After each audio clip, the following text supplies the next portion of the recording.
Well, very soon, a new autobiography is being published, and Harriet Smith is the editor of that biography. Harriet Smith, whose autobiography is it? Well, of the famous American literary icon Mark Twain. How did this book come about 100 years after his death?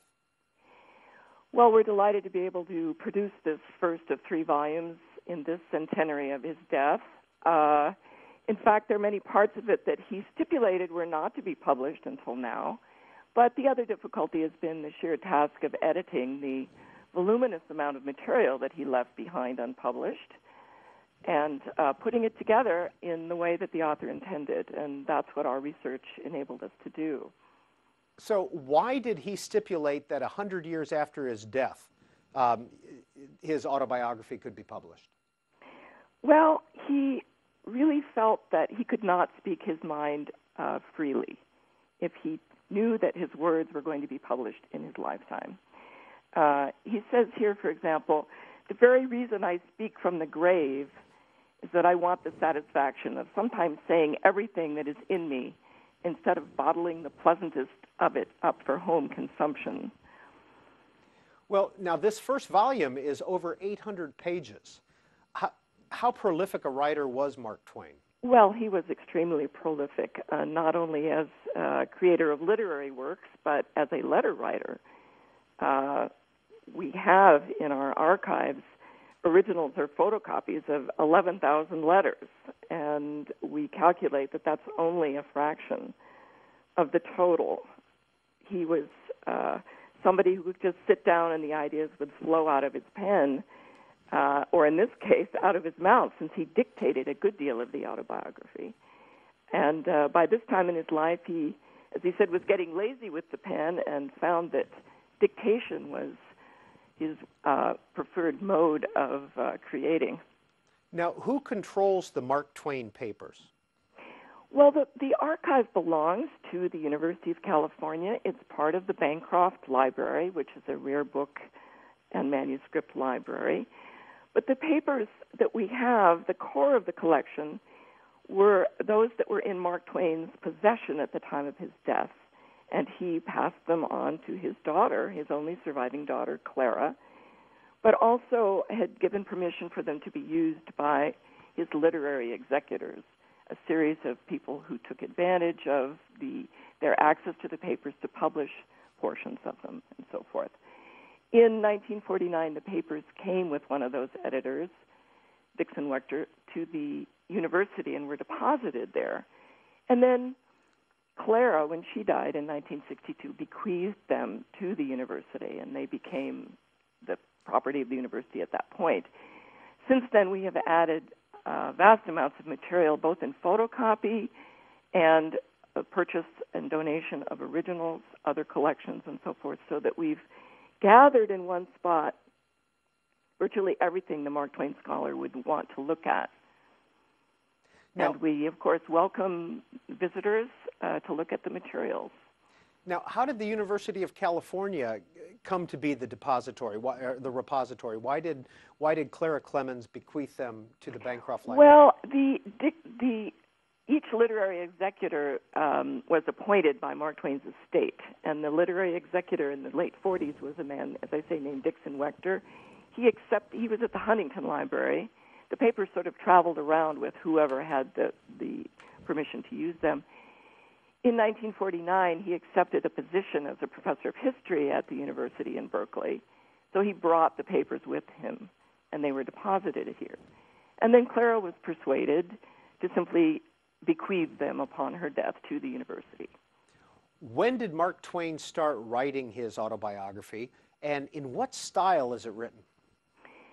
Well, so far as we know, he wrote one early piece in 1870 that wasn't specifically for the autobiography, but by 1876, he was already declaring his intention to write an autobiography along the lines that he eventually followed. In other words, he wanted to write a meandering narrative. It's not a chronological account that, as he says, starts you at the cradle and drives you straight for the grave, but it allows him to talk about whatever topic interests him in the moment and put that aside and take up something else. He also knew as early as 1876 that he did not want the material published in his lifetime so that he could write freely, as I mentioned before. And he actually wrote a chapter 1 in 1877, which has been published before, but with a different title, so that people didn't realize it was in fact intended to be chapter 1 of the autobiography. But he didn't get very far. He wrote about 7 or 8 paragraphs and found that he just wasn't comfortable with that mode of composition.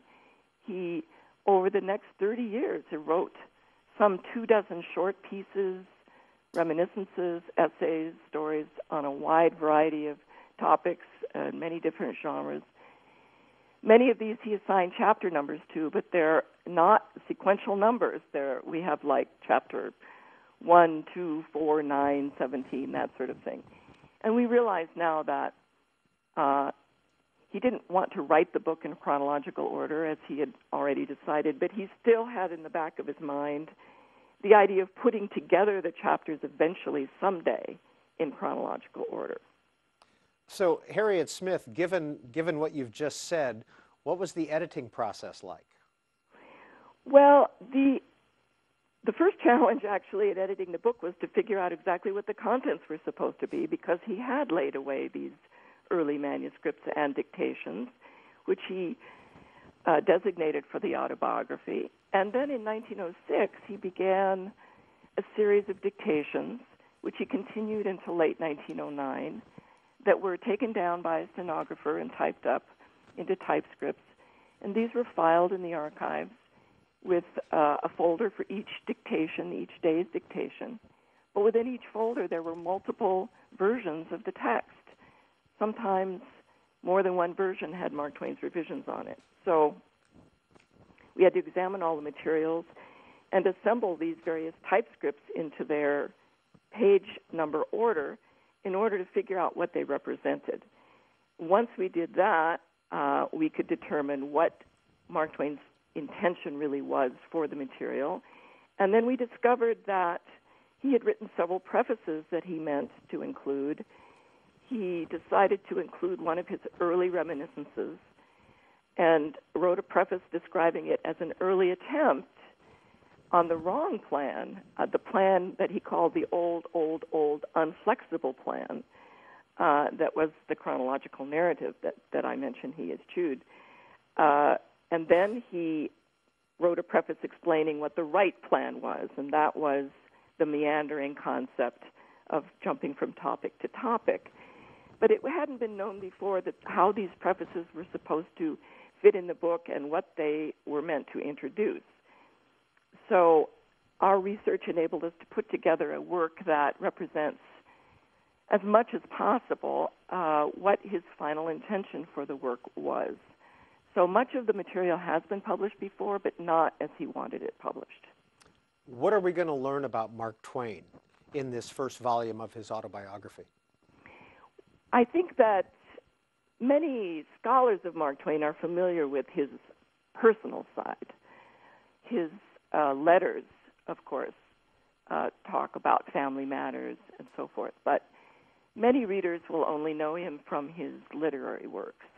And this book reveals much more about his feelings about his wife, his daughters, and his sometimes very unflattering opinions of friends and colleagues that he didn't feel free to utter